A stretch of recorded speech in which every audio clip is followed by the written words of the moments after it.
and welcome to another video. And well, I know this month is the month of October and I should be making spooky videos for Horror Fest.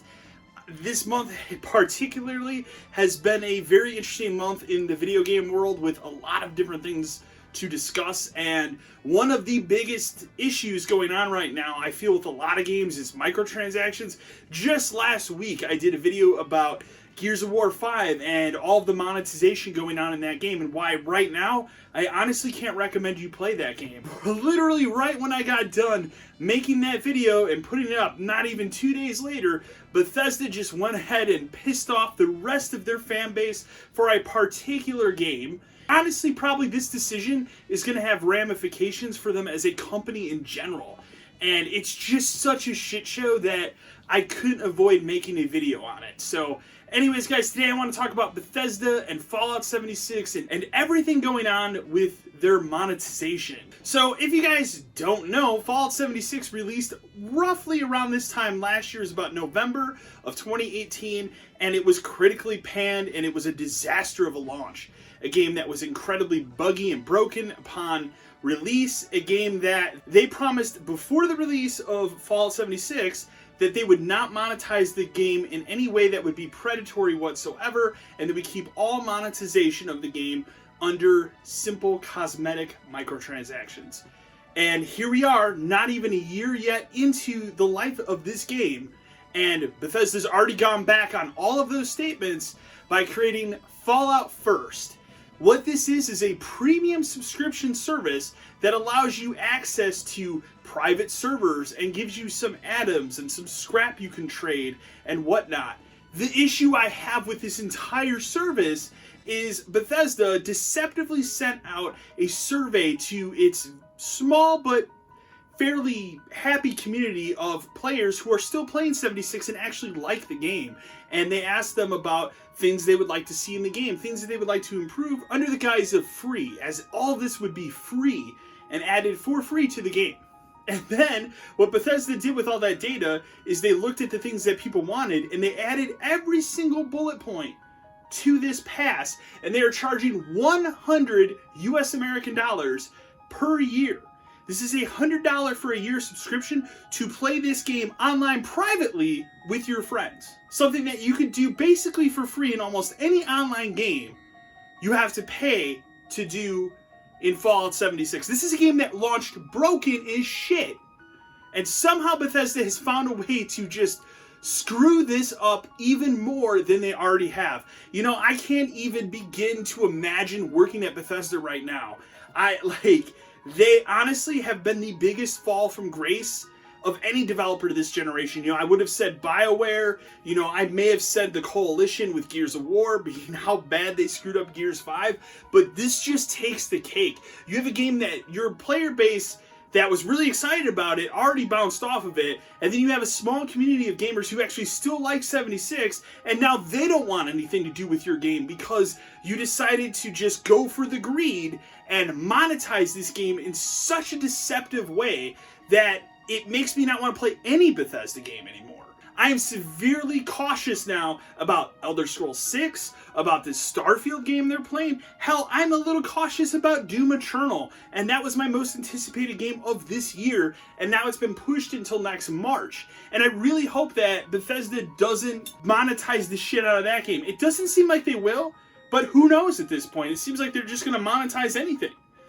You know, I used to always defend Pete Hines, the head of that kind of community / head of Bethesda.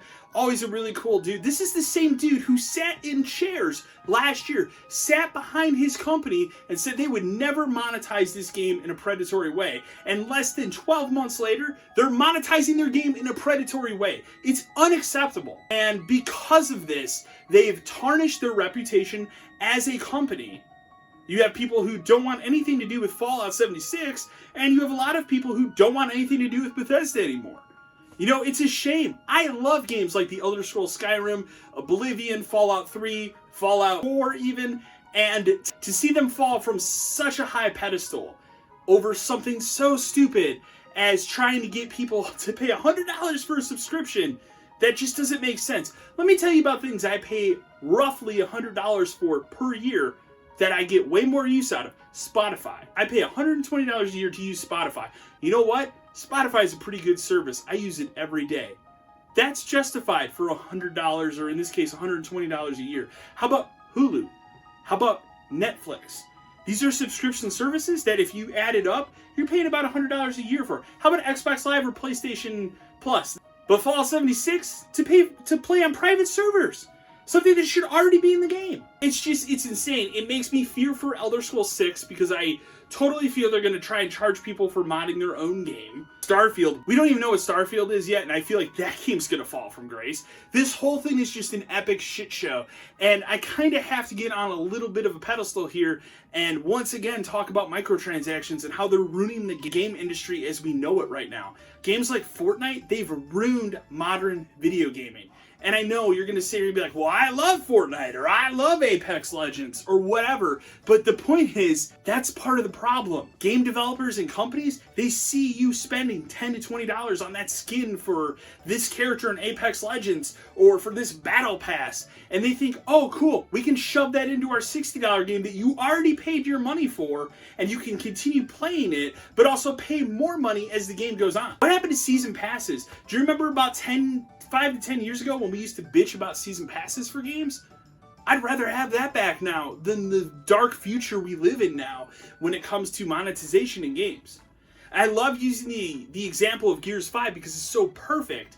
This is a game that cut content that was in the game, they took out of it to monetize it and then put it back into the game under the guise of, oh, this is free content. You're getting this for free. You could pay for it, but you're getting it for free. Let me put it into an analogy that maybe you'll have an easier time understanding, and then you'll understand why this is such a problem in the gaming industry today. Let's say you come up to me and I say, hey, would you like a glass of orange juice? This orange juice is free. And you say, yeah, sure. And I go, well, hold on a second there, little Timmy. Instead, you need to run through this obstacle course. Then you need to go run 5 miles. And finally, you also are going to go ahead and have to do 1,500 jumping jacks. Once you've done all that, come back to me and I'll give you your free orange juice. Or you can give me $5 and not do any of that and have it right now. Explain to me how that's free then.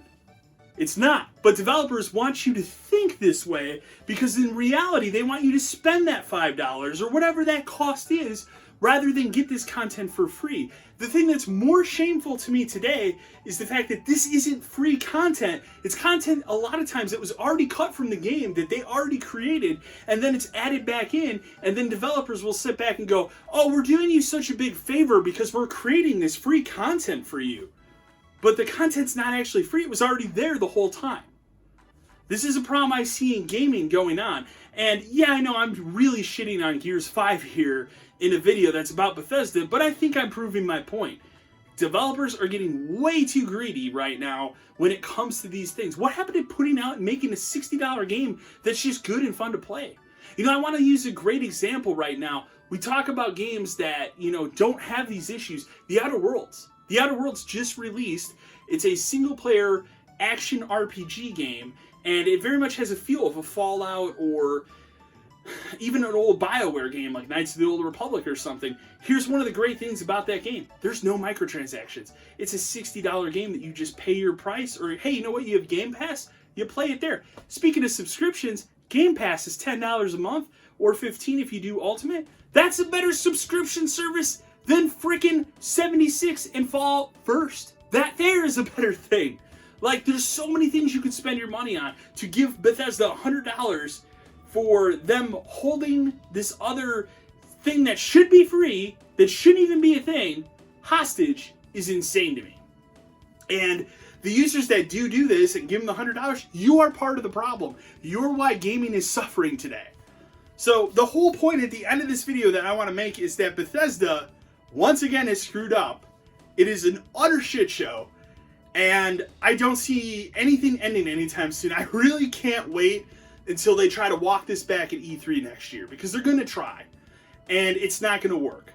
They're going to bring Todd Howard out once again. He's going to make a couple jokes, but I think it's going to be like a Blizzard situation and just not go very well. Anyways, guys, I'm interested to know what you think about this whole Bethesda idea and what they're doing and monetization and gaming in general, please leave a comment in the comment section. Remember to like, share, and subscribe to the channel. And as always, until next time.